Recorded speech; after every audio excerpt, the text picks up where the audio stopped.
Equipos que hacen tu trabajo más fácil.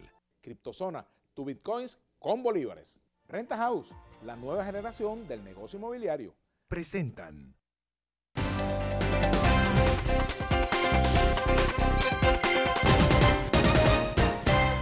Muy buenas tardes, queridos amigos. Bienvenidos a Vladimir a la Una. Bueno, hoy se cumplen 61 años del derrocamiento de la dictadura de Marcos Pérez Jiménez.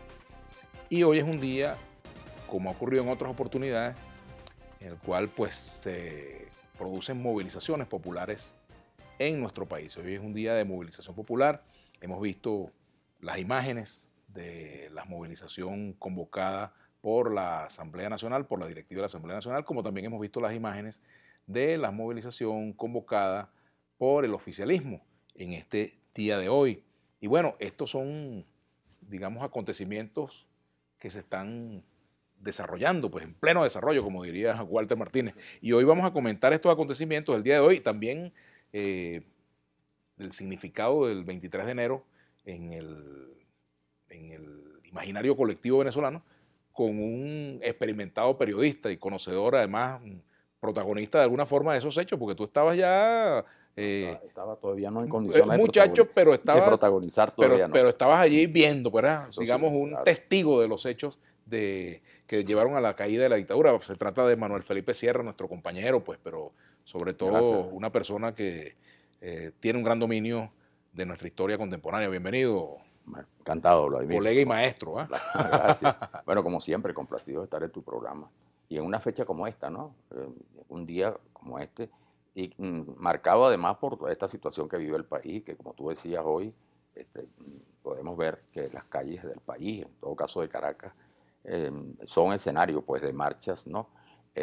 Tanto de la oposición como del oficialismo, pero con una característica: son marchas pacíficas que se desarrollan, por supuesto, cada quien en función de sus puntos de vista, pero además como ejercicio democrático. Y yo creo que esa fue una de las grandes lecciones que nos dejó el 23 de enero de 1958, que a partir de allí se desarrolló todo un proceso de cultura democrática, ¿no? Que ha caracterizado las luchas en Venezuela, porque fíjate que a pesar de la agresividad y los niveles de conflictividad que ha vivido el país en los últimos años, hoy pues vemos tanto oficialistas como opositores en las calles ejerciendo cada uno por su lado sus derechos democráticos, ¿no? El derecho a expresarse, a manifestar en paz. Yo creo que eso hay que reivindicarlo en este caso, ¿no? Claro, tiene que reivindicarse como precisamente lo que se desea en una sociedad democrática o en una sociedad que aspira a serlo.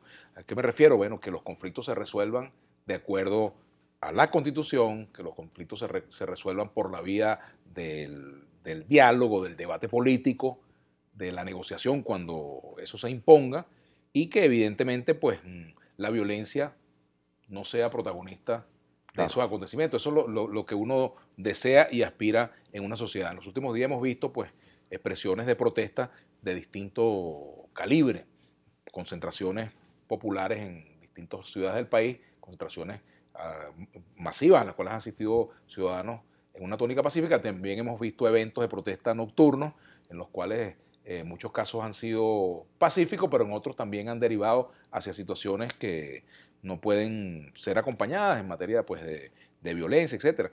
Y eso evidentemente caracteriza la crisis que vive Venezuela, claro, y lo difícil de este momento político. Pero también está, Manuel Felipe, por supuesto, un asunto muy serio, que es la decisión o las decisiones que se puedan tomar a propósito de estas manifestaciones y a propósito de lo que terminen decidiendo quienes llevan el control de la línea política en la oposición hoy y también en el gobierno. Claro.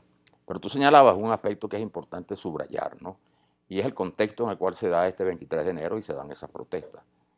Ha habido manifestaciones, los famosos cabildos abiertos organizados por la oposición, un sector de la oposición, y también han ocurrido en algunos sectores populares protestas, pero que no necesariamente tienes que vincularlas con el tema político, ni tienen que ver tampoco a propósito del 23 de enero, sino que son protestas que se vienen produciendo ya de manera insistente y creciente en los sectores populares, derivados ya no del rechazo político a un gobierno, sino por los efectos que tiene la grave crisis económica y social que vive el país.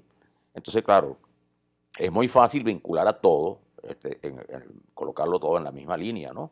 Pero objetivamente hay que ver para qué obedece una protesta, qué obedece la otra.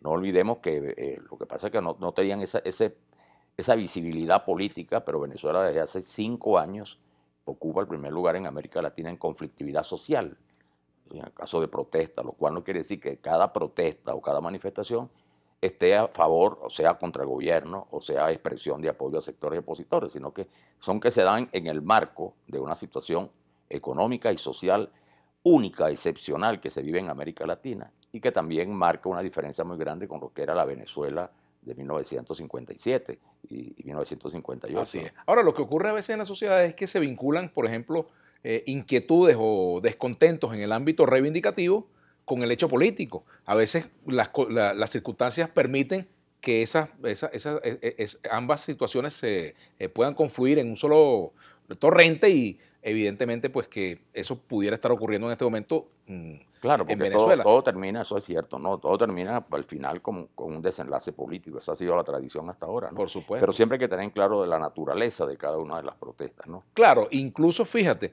¿qué pasa? Que esas protestas que hemos visto en sectores que tradicionalmente han sido bastiones del chavismo son una novedad, digamos, en cuanto a estos días, ¿verdad? Porque tradicionalmente las protestas estaban situadas básicamente, en el caso de la ciudad capital, pues en el este de la ciudad. Pero hemos visto que esto ha tomado otras características. Entonces, claro, evidentemente allí el hecho político se coloca en el tapete. Claro. Y por eso te hablaba de las decisiones que se puedan adoptar. Y ahí, bueno, ya depende de la conducción opositora el rumbo que puedan tomar ciertos acontecimientos en Venezuela. Ahí veíamos, por ejemplo, la rueda de prensa, una declaración del Tribunal Supremo de Justicia, ¿verdad? Bueno, donde ya hay un exhorto concreto al gobierno nacional para tomar las medidas que hay que tomar con respecto a presuntas responsabilidades en violación a la Constitución y en desconocimiento del Estado, etcétera, ¿no? Es decir, que esta es una lucha que tiene un plano político, pero también tiene un plano jurídico. No, es que esta lucha comienza, esto hay que explicarlo. Esto Así tiene es, un bueno, origen para eso tú estás ahí sentado, caramba. jurídico, porque aquí lo que estamos presenciando es un conflicto de poderes Obviamente, así que es. se ha venido generando en el curso de los años y que tuvo que dar su expresión más importante en la famosa reforma constitucional propuesta por Chávez en el 2007 y que justamente fue rechazada, ¿no? Fue rechazada esa reforma que presentó Chávez en su momento, de alguna manera era para introducir cambios importantes en la Constitución vigente, la del 99, generada también por él, su planteamiento. Es decir, en función de la radicalización del proceso, se decía en aquel momento. El gobierno por no estar de acuerdo con esa reforma. Pero entonces, ¿qué pasa? Que esa reforma que fue rechazada en la consulta, posteriormente, en una Asamblea Nacional controlada hegemónicamente por el oficialismo, entre otras razones porque la oposición en aquel momento también decidió la abstención, bueno, por la vía de la ley habilitante se pasaron artículos, leyes, que de alguna manera recogían lo que había sido rechazado en la Constitución, pero quedaban establecidos como leyes, ¿no? Es decir, se estableció una legalidad paralela, independientemente de que tú puedas apelar que no era constitucional porque no estaba en la Constitución. Entonces, ese conflicto ha estado latente siempre, y eso ha explicado todo lo que ocurrió con las relaciones con el Congreso, el Tribunal Supremo. La diferencia está en que a partir de diciembre del 2015, con el triunfo de la oposición en la Asamblea Nacional, uno de los poderes que hasta ahora había estado de alguna manera en sintonía con los otros poderes, en función del poder ejecutivo, bueno, se convirtió en disidente y entonces ese conflicto latente se hizo público y dio pie a lo que estamos viendo. Tenemos que hacer una pausa. Ahora fíjate, un hecho ocurrido ayer.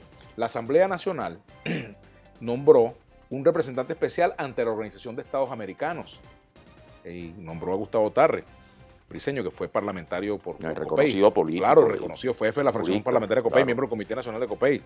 Bueno, fíjate, ese es un acontecimiento, preludio de lo que mucha gente cree que puede pasar el día de hoy. Una decisión que pueda incluso, bueno, llevar a la oposición al escalamiento del conflicto. ¿A qué me refiero? Por ejemplo, hay rumores de que el presidente de los Estados Unidos emitiría un pronunciamiento de reconocimiento al presidente de la Asamblea Nacional como presidente interino de Venezuela. Bueno, eso plantea las cosas en un plano de mucha eso coloca la conflictividad situación en otro plano. Y hay rumores de que podría darse esa juramentación o autoproclamación o proclamación. En fin, eso generaría pues otras circunstancias y bueno, agudizaría el conflicto en Venezuela. Pero por supuesto. Vamos a analizar ese hecho o esos posibles hechos en la siguiente parte del programa con Manuel Felipe Sierra. Ya venimos. ¿De acuerdo?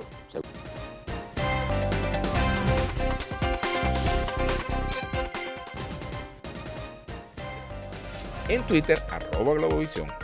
En Instagram, @Globovisión. En Facebook, Globovisión. En Telegram, Globovisión Piso Oficial. Si quieres volver a ver este y todos los programas de Globovisión, visítanos y suscríbete a nuestro canal de YouTube. Soy Globovisión.